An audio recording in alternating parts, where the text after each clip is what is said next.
Assalamualaikum warahmatullahi wabarakatuh. Perkenalkan, saya Indri Angelin dengan NIM H0511710002. Pada kesempatan kali ini, saya akan mempresentasikan seminar statistika 2 saya yang berjudul Penggunaan Metode Regresi Akar Laten Robust pada Data yang Mengandung Multikolinearitas dan Outlier, di bawah bimbingan Bapak Dr. Andes Ropong MSI selaku pembimbing utama, dan Bapak Andi Kresnajaya SSI MSI selaku pembimbing pertama, serta penguji Ibu Dr. Erna Triherdiani SSI MSI dan Ibu Dr. Georgina Mariatinungki MSI. Adapun rumusan masalah dalam penelitian ini yang pertama, bagaimana model robust latent root regression pada data yang mengandung multikolinearitas dan outlier, studi kasus angka kematian bayi di Provinsi Sulawesi Selatan tahun 2017. Yang kedua, bagaimana pengaruh variabel prediktor terhadap variabel respon pada kasus angka kematian bayi di Provinsi Sulawesi Selatan tahun 2017. Tujuan dari penelitian ini yang pertama, untuk memperoleh model robust latent root regression pada data yang mengandung multikolinearitas dan outlier, studi kasus angka kematian bayi di Provinsi Sulawesi Selatan tahun 2017. Yang kedua, untuk memperoleh pengaruh variabel prediktor terhadap variabel respon pada kasus angka kematian bayi di Provinsi Sulawesi Selatan tahun 2017. Selanjutnya itu hasil dan pembahasan. Yang pertama, uji asumsi klasik yang terdiri atas satu uji normalitas.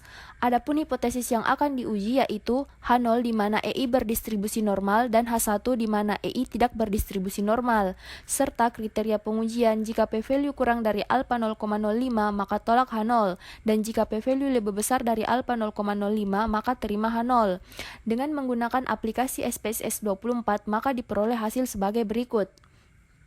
Pada tabel 4.1 diperoleh p-value dari uji Shapiro-Wilks sebesar 0,1768 lebih besar dari alpha 0,05 yang menunjukkan bahwa H0 diterima. Artinya data yang digunakan berdistribusi normal. Selanjutnya yaitu uji heteroskedastisitas. Adapun hipotesis yang akan diuji yaitu H0 di mana sigma E1 kuadrat sama dengan sigma E2 kuadrat sampai sigma EN kuadrat sama dengan sigma kuadrat atau tidak terjadi heteroskedastisitas. Dan H1 ada di mana sigma EI kuadrat tidak sama dengan sigma kuadrat dan I berjalan dari 1 sampai N atau terjadi heteroskedastisitas. Dengan kriteria pengujian yaitu jika p-value kurang dari alpha 0,05 maka tolak H0 dan jika p-value lebih besar dari alpha 0,05 maka terima H0. Dengan menggunakan aplikasi SPSS 24 maka diperoleh hasil sebagai berikut. Pada tabel 4.2 diperoleh p-value dari uji Gletser untuk masing-masing variabel prediktor lebih besar dari alpha 0,05 yang menunjukkan bahwa H0 diterima. Artinya tidak terjadi gejala heteroskedastisitas dalam model regresi. Selanjutnya itu uji autokorelasi. Adapun hipotesis yang akan diuji yaitu H0 di mana REI EJ sama dengan 0 dan I tidak sama dengan J, di mana J berjalan dari 1 sampai 24 atau tidak terjadi autokorelasi. Dan H1 ada di mana REI EJ tidak sama dengan 0 dan I tidak sama dengan J, di mana J berjalan dari 1 sampai 24 atau terjadi autokorelasi. Dengan kriteria pengujian yaitu jika p-value kurang dari alpha 0,05 maka tolak H0 dan jika p-value lebih besar dari alpha 0,05 maka terima H0. Dengan menggunakan aplikasi SPSS 24 maka diperoleh hasil sebagai berikut. Pada tabel 4.3 diperoleh p-value sebesar 0,1440 lebih besar dari alpha 0,05 yang menunjukkan bahwa H0 diterima.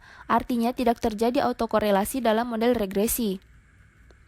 Selanjutnya itu uji multikolinearitas. Dengan kriteria pengujian, jika nilai FIV kurang dari 10, maka tidak terjadi masalah multikolinearitas pada model regresi.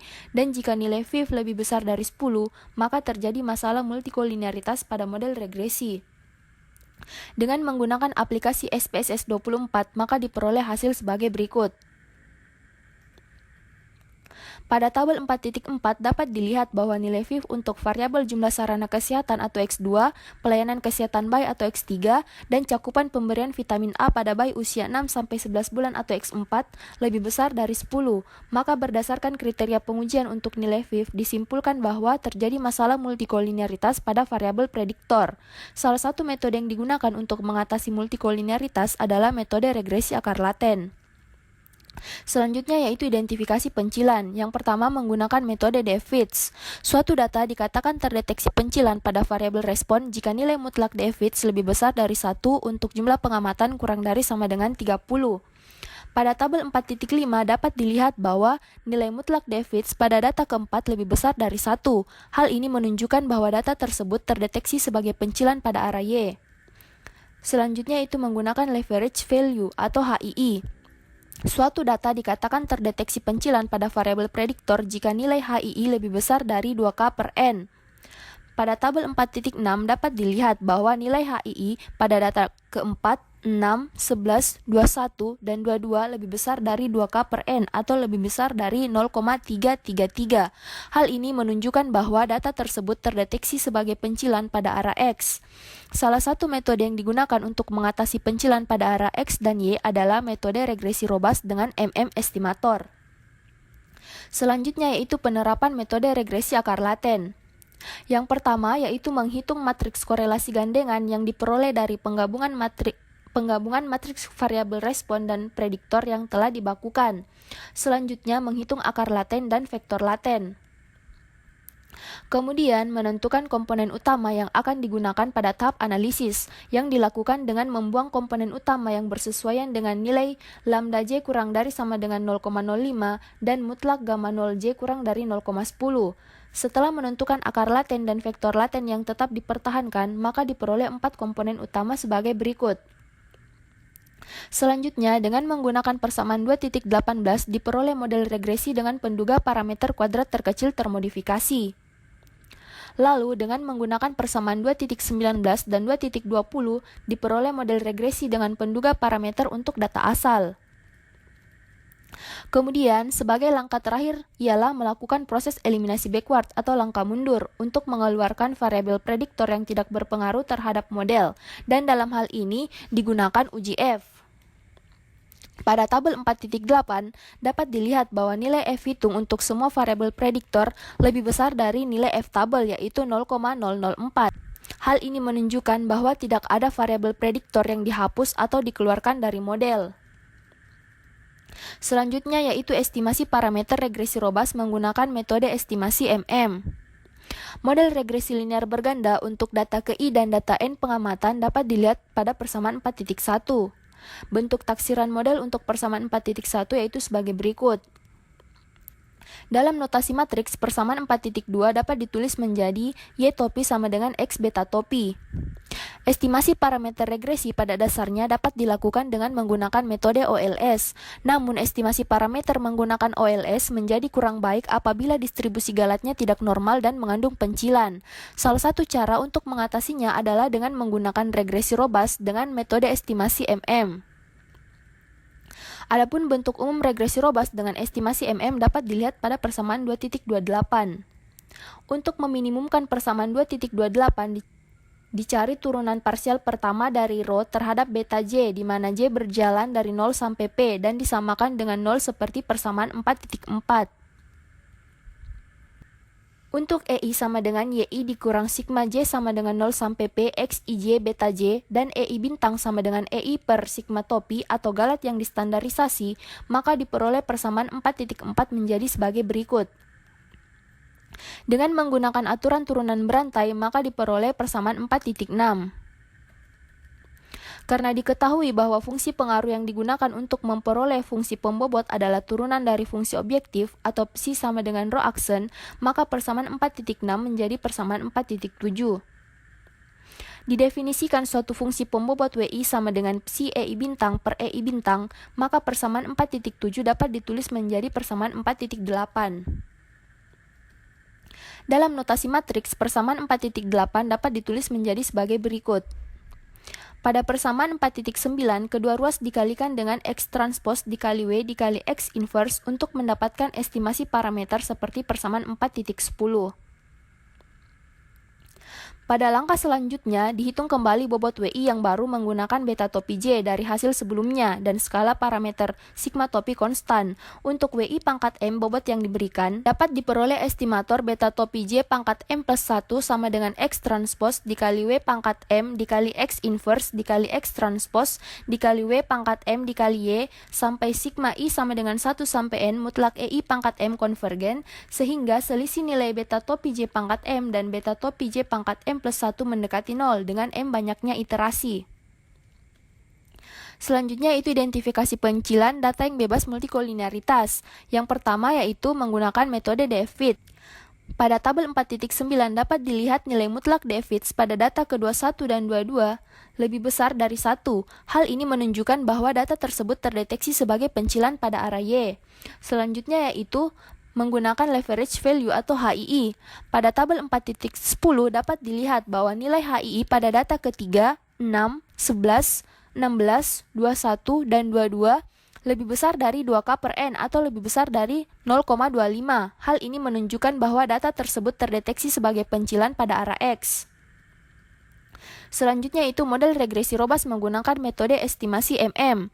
Langkah pertama yang dilakukan dalam estimasi MM adalah menghitung estimator awal parameter regresi dan galat dari estimasi S. Proses perhitungan dari estimasi S dimulai dengan menentukan estimasi awal parameter regresi dengan menggunakan metode kuadrat terkecil. Setelah dilakukan pendugaan parameter secara berulang hingga konvergen, diperoleh hasil estimasi parameter regresi robust estimasi S seperti pada tabel 4.11. Setelah diperoleh parameter regresi dari estimasi S, maka parameter regresi tersebut digunakan untuk menghitung galat yang akan digunakan pula untuk menghitung skala estimasi dan juga pembobot awal yang akan digunakan dalam iterasi awal untuk menghitung parameter regresi untuk estimasi MM. Setelah dilakukan pendugaan parameter secara berulang hingga konvergen, diperoleh hasil estimasi parameter regresi robust estimasi MM seperti pada tabel 4.12. Berdasarkan tabel 4.12 terlihat bahwa selisih estimasi parameter pada iterasi kedua dan ketiga sama dengan 0. Hal ini menunjukkan bahwa estimasi parameter telah konvergen. Sehingga diperoleh model regresi robust dengan estimasi MM seperti persamaan 4.13. Dan jika model tersebut dibawa ke dalam model variabel asal, maka diperoleh model regresi robust dengan estimasi MM yaitu Y topi sama dengan 8,3748 ditambah 0,0073x1 dikurang 4,3019x2 ditambah 0,0129x3 dikurang 0,0049x4 ditambah 0,0451x5. Selanjutnya itu uji signifikansi parameter. Yang pertama uji simultan atau uji F. Adapun hipotesis yang akan diuji yaitu H0 di mana beta 1 sama dengan beta 2 sama dengan beta 3 sama dengan beta 4 sama dengan 0 dan H1 ada di mana beta J tidak sama dengan 0 dan J berjalan dari 1 sampai 4.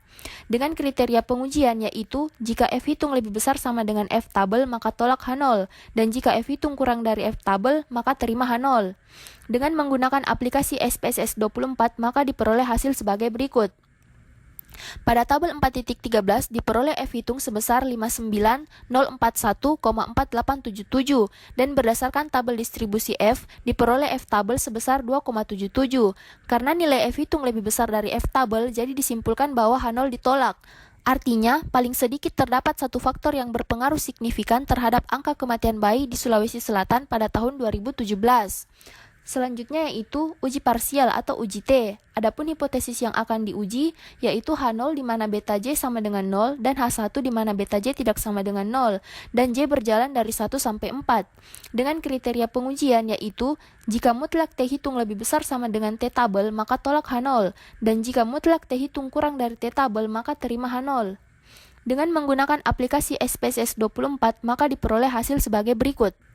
Pada tabel 4.14 dapat dilihat bahwa semua variabel prediktor yang terdapat pada variabel PC1, PC2, PC3, dan PC4 mempunyai nilai mutlak T hitung lebih besar dari T tabel yaitu sebesar 2,1009. Artinya, semua variabel prediktor yang terdapat pada variabel PC1, PC2, PC3, dan PC4 signifikan terhadap angka kematian bayi, sehingga diperoleh model regresi yang signifikan, yaitu seperti pada persamaan 4.15.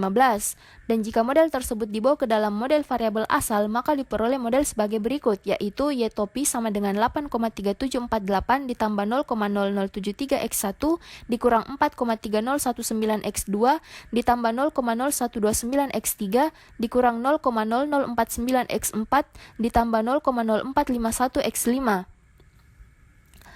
Adapun makna yang dapat diterangkan dari persamaan 4.16 yaitu yang pertama dengan beta topi 0 sama dengan 8,3748, artinya apabila jumlah bayi yang diberi ASI eksklusif usia 0 sampai 6 bulan atau X1, jumlah sarana kesehatan atau X2, pelayanan kesehatan bayi atau X3, cakupan pemberian vitamin A pada bayi usia 6 sampai 11 bulan atau X4, dan jumlah tenaga medis atau X5 bernilai 0, maka angka kematian bayi adalah sebesar 8,3748.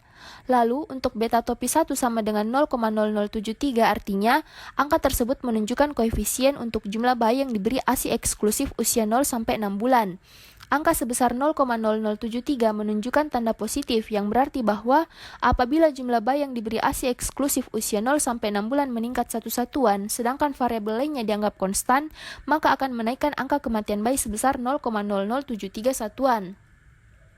Selanjutnya, untuk beta topi 2 sama dengan minus 4,3019, artinya angka tersebut menunjukkan koefisien untuk jumlah sarana kesehatan.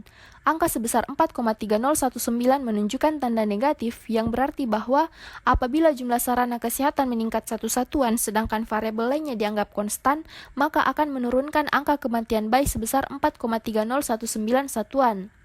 Lalu, untuk beta topi 3 sama dengan 0,0129, artinya angka tersebut menunjukkan koefisien untuk pelayanan kesehatan bayi.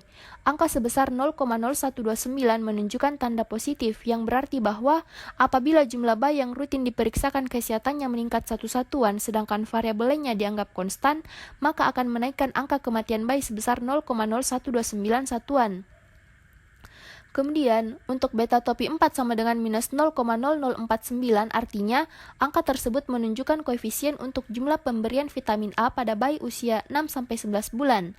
Angka sebesar 0,0049 menunjukkan tanda negatif yang berarti bahwa apabila jumlah pemberian vitamin A pada bayi usia 6-11 bulan meningkat satu satuan, sedangkan variabel lainnya dianggap konstan, maka akan menurunkan angka kematian bayi sebesar 0,0049 satuan.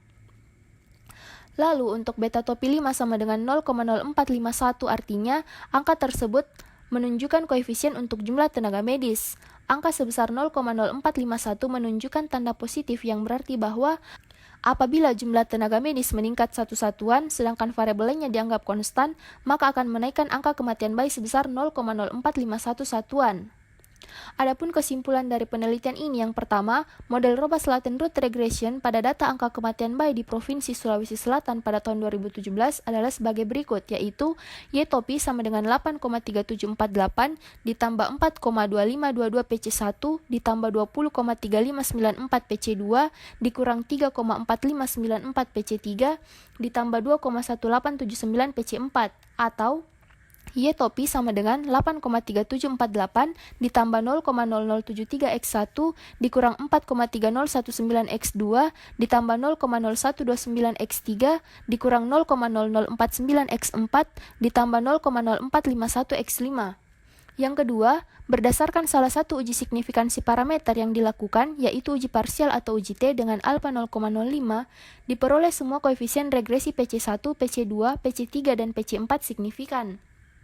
Sementara pada uji simultan atau uji F diperoleh bahwa terdapat pengaruh jumlah bayi yang diberi ASI eksklusif usia 0 sampai 6 bulan atau X1, jumlah sarana kesehatan atau X2, pelayanan kesehatan bayi atau X3, cakupan pemberian vitamin A pada bayi usia 6 sampai 11 bulan atau X4, dan jumlah tenaga medis atau X5 yang terdapat pada tiap variabel PC1, PC2, PC3, dan PC4 terhadap angka kematian bayi. Adapun saran dari penelitian ini, yaitu penelitian ini membahas tentang penggunaan metode regresi akar laten robust pada data yang mengandung multikolinearitas dan pencilan dengan estimasi MM. Untuk penelitian selanjutnya dapat dilakukan kajian mengenai penerapan metode robust MM pada data yang mengalami pelanggaran asumsi selain multikolinearitas dan mengandung pencilan dengan penggunaan fungsi pembobot selain 2KB square. Adapun daftar pustaka dari penelitian ini adalah sebagai berikut. Sekian presentasi dari saya. Assalamualaikum warahmatullahi wabarakatuh.